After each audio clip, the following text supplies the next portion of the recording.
Train আমরা যাচ্ছি, তোমাদের আমি বলেছিলাম যে নার্সারিতে যাব, সবুজের দেশে। আমাদের এখানে যে বৃহৎ বড় একটা নার্সারি আছে বর্ধমান জেলার মধ্যে, সবচেয়ে বড় যে নার্সারি, সেইখানে যাওয়ার চেষ্টা করব। সেখানে যদিও না যেতে পারি, সেটা একটু দূরে। আশেপাশে যে নার্সারি, মানে যেখানে যাচ্ছি সেখানে নার্সারিতে পরিপূর্ণ। আমার বান্ধবী আছে আমার সাথে। কই গো, কোথায় গেলে তুমি? এই তো, আসো আসো।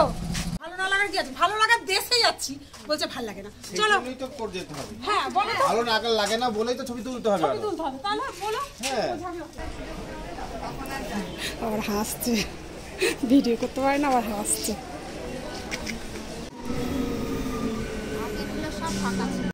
হ্যাঁ, ট্রেন চলে গেল, দেখো। আর হয়েছে আমাদের, মানে এর আগের স্টেশনটা হচ্ছে পূর্বস্থলী, সেইখানে নামার কথা। আসলে এত সুন্দর সুন্দর মাঠ, ওইসব দেখেই ভুলে গেছি। তারপরে দেখছি ট্রেন যখন ছেড়ে দিচ্ছে, দেখছি পূর্বস্থলী। আমি যে যা, তো এখন পূর্বস্থলীর পরের স্টেশন হচ্ছে, এটার নাম কি, ফলেয়া কি, দাঁড়াও কি নাম, চলো দেখাচ্ছি কি নাম। যাই হোক, তা ব্যাপার কি, আমরা তো ঘুরতেই এসছি, কোনো উদ্দেশ্য নিয়ে তো আসিনি। চলো যাই। এই যে ধান রোদে দেওয়া হয়েছে, ওই যে আমার ও বলছে চলো আমরা রেল লাইন ধরে হাঁটি। তো স্টেশনটার নাম হচ্ছে এই যে মেরতলা ফলেয়া হল্ট। এখানে কোনোদিন আসিও নি, এই নামও শুনিনি। এখন রেল লাইন ক্রস করে ওপারে যাচ্ছি। ওরাই বলল যে ওপারে যাও, ওখানে অটো বা টোটো ধরে পূর্বস্থলী পৌঁছে যাবে। তো অটোওয়ালা আবার আরেকটা ডিসিশন দিল, সে বলল এখান থেকে তো অনেকটা ভাড়া, একটা স্টেশন হলেও প্রচুর ভাড়া, তো আবার 15 মিনিট পরে ট্রেন আছে, আপনারা বরঞ্চ ট্রেনে করে চলে যান। তো ভাবলাম হ্যাঁ, বিষয়টা তো মন্দ বলা হয়নি। তখন আর কি স্টেশনে আবার গুটি গুটি পায়ে গিয়ে কিছুক্ষণ ওয়েট করছিলাম। আর এই যে কফিগুলো, এখানে সব কফি আছে, এগুলো ট্রেনে করে সমস্ত কলকাতায় চলে যায়, প্ল্যাটফর্মে স্টেশনে নামিয়ে দেয়। তো এখানে একটা অভিজ্ঞতা সঞ্চয় করলাম, কিন্তু সেটা শেয়ার করার মতো নয়। তো যাই হোক, এখন যাচ্ছি পুনরায় আবার পূর্বস্থলী স্টেশনে যাচ্ছি ট্রেন ধরে, এখানে আর কি নার্সারিতে। তো চলো যাই।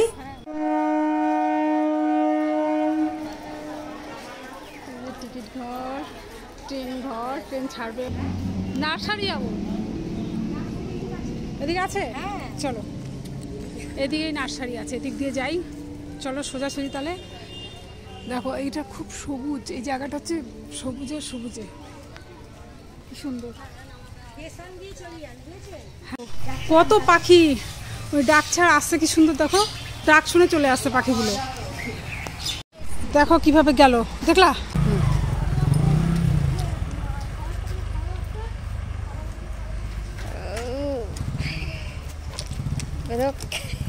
ব্যাগ ফেলে দিয়ে নার্সারি শুরু, অনেক কাণ্ড করে তোমরা তো দেখলে।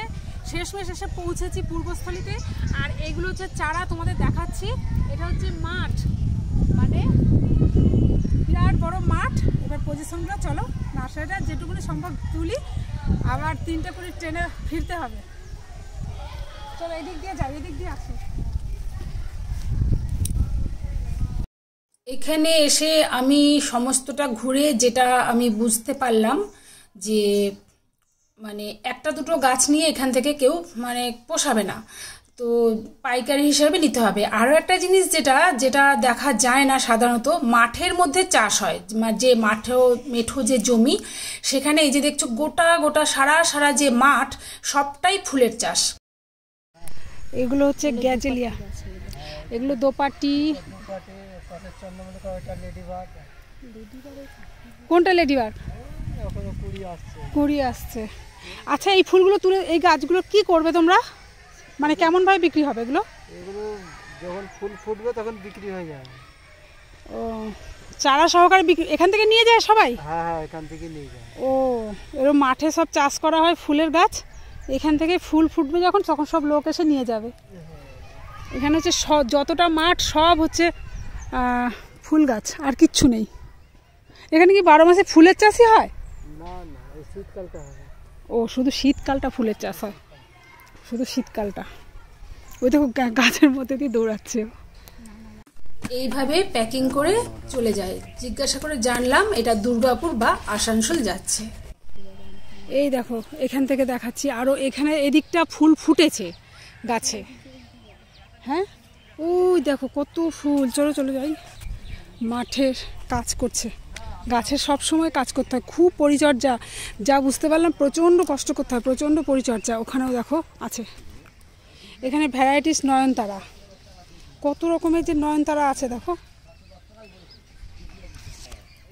কত রকমের নয়নতারা এখানে।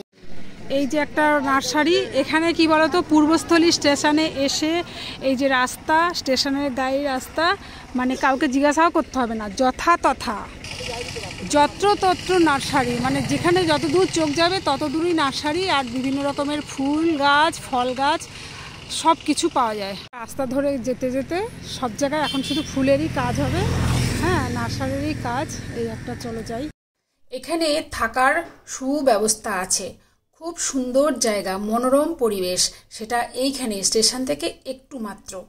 তো সেটার নাম হচ্ছে কুলিক পাখিরালয়। আমি 2 বছর আগে এসেছিলাম নদীতে করে, নদীর মাঝ নদীতে গিয়েছিলাম নৌকায় করে, আর বিদেশি পাখিদের খুব সুন্দরভাবে পরিদর্শন করেছি। আরও একটি আছে কপিল মুনির আশ্রম, সেটাও আছে আমার ভিডিওর মাধ্যমে, তোমরা দেখে নিতে পারো।